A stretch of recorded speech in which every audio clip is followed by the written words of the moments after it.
Mudahkan pernikahan, jangan dibuat susah. Mudahkan pernikahan, jangan dibuat susah.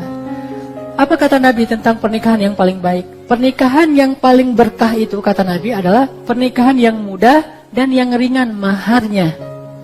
Sebaik-baik perempuan, yang paling ringan maharnya. Jadi yang cewek minta mahar itu yang paling ringan.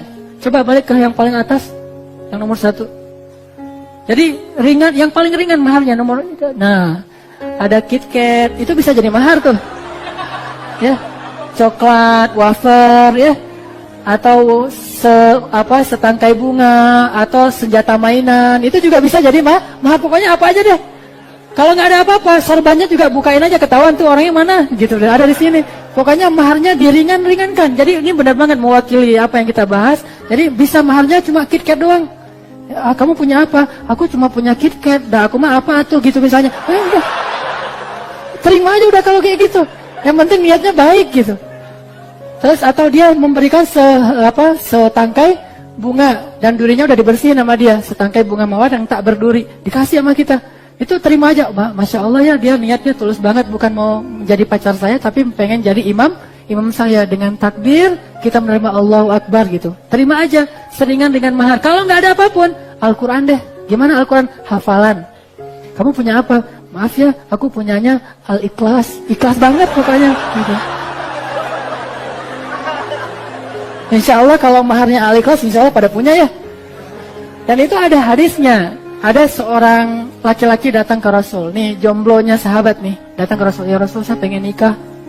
Miskin banget nih orang. Cuma gak disebutkan namanya. Kata Rasulullah, ya sudah. Coba kamu pulang ke rumah. Carilah mahar yang kamu bisa berikan. Walaupun cuma cincin besi. Pulang dia ke rumah. Disuruh sama Nabi. Dia pulang ke rumah. Nyari-nyari di rumahnya. Terus balik lagi. Ya Rasul. Kata Rasul, gimana? Kamu dapat apa di rumah? Gak ada apa-apa di rumah saya Rasulullah untuk jadi mahar. Terus kamu punya apa? Gak ada apa-apa ya Rasul, cuma punya sehelai baju yang saya pakai sekarang ini. Hah?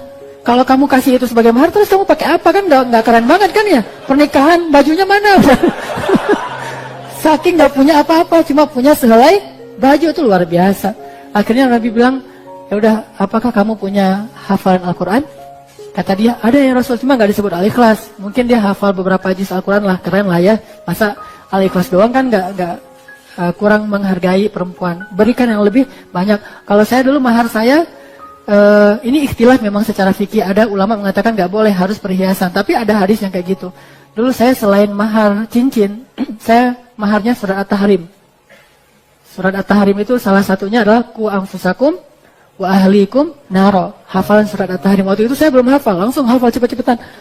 Udah setelah seminggu store ke ustaz saya, udah siap nikah nih. Udah langsung nikah dengan At-Tahrim dan satu perangkat buku fikih namanya Fiqhul Islam wa Adillatuh karya Syekh Wahab Az-Zuhaili yang sudah meninggal, mudah-mudahan Allah merahmatinya. Nah, ini buku ini masih ada di rumah saya, malah jarang dibuka karena zamannya juga mahar kan ya. Gak boleh dirusak-rusakin. Jadi saya bukanya itu yang software aja, yang Wahab Az-Zuhaili yang hard covernya, yang hard copy-nya ada di rumah. Ini maharnya. Jadi kata Nabi, apa yang kamu punya dari Al-Quran? Saya punya beberapa hafalan. Akhirnya kata Nabi, saya nikahkan kamu dengan fulan, si perempuannya, dengan apa yang kamu hafal dari Al-Quran.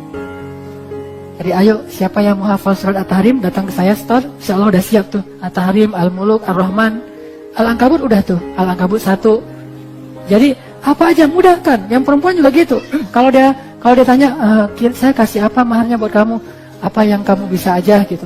Gak usah bilang, kalau mahar sih, kalau bisa sih Alphard gitu. Terus juga rumahnya satu villa misalnya. Gak usah gitu-gitu amat.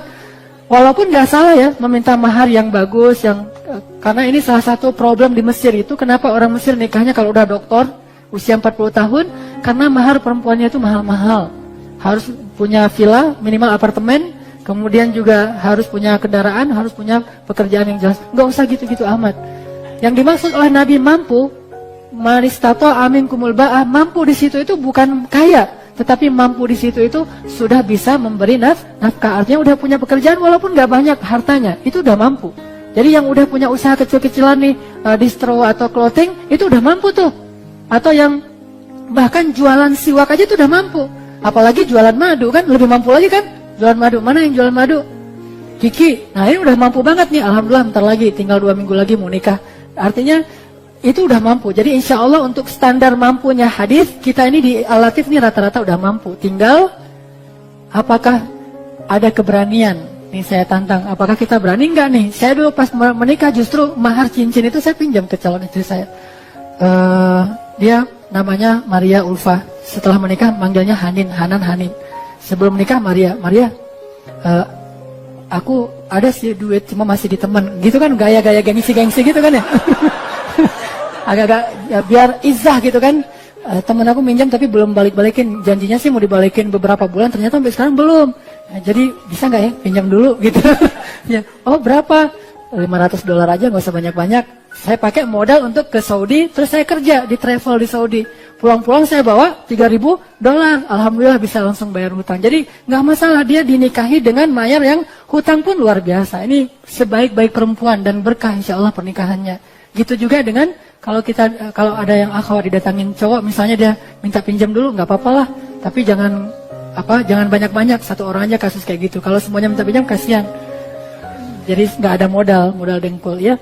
Ini terus untuk yang ibu-ibu atau bapak-bapak yang anaknya pengen nikah, jangan dihalang-halangi. Kenapa kata Nabi? Yassir wala tu'assir. Mudahkan, jangan mempersulit.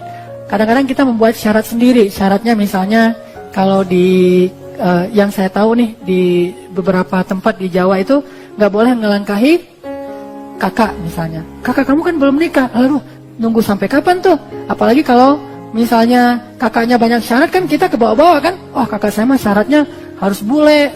Udah gitu kayak gini terus segala macam, susah itu. Nanti malah ke bawah-bawah. Jangan, itu nggak ada syarat dalam hadis harus ikutin kakak dulu. Nggak boleh ngedaluin kakak. Terus juga ada syarat misalnya namanya dihitung. Nama kamu siapa? Nama kita disebutkan terus dihitung pakai beton segala macam kan ya. Udah itu dikaitkan dengan yang datang, oh kalian tuh nggak cocok karena secara hitung-hitungan tuh nggak dapat. Akhirnya datang lagi nggak cocok, terus saja kayak gitu. Dan ada akhwat yang sampai usia 37 tahun baru nikah, gara-gara siapa yang datang ke rumahnya kata orang tuanya tuh nggak cocok hitung-hitungannya, namanya itu nggak ketemu gitu. Dan ini dibuat-buat, tidak ada dalam hadis Rasul. Makanya mudahkanlah jika ada anak kita yang pengen menikah, itu niat baik loh ya. Itu bukan niat jahat, itu niat baik banget. Menikah itu ibadah kepada Allah, dan Allah ridho banget kepada orang yang menikah. Bahkan setan itu nangis melihat orang yang mengijab kabul pernikahan.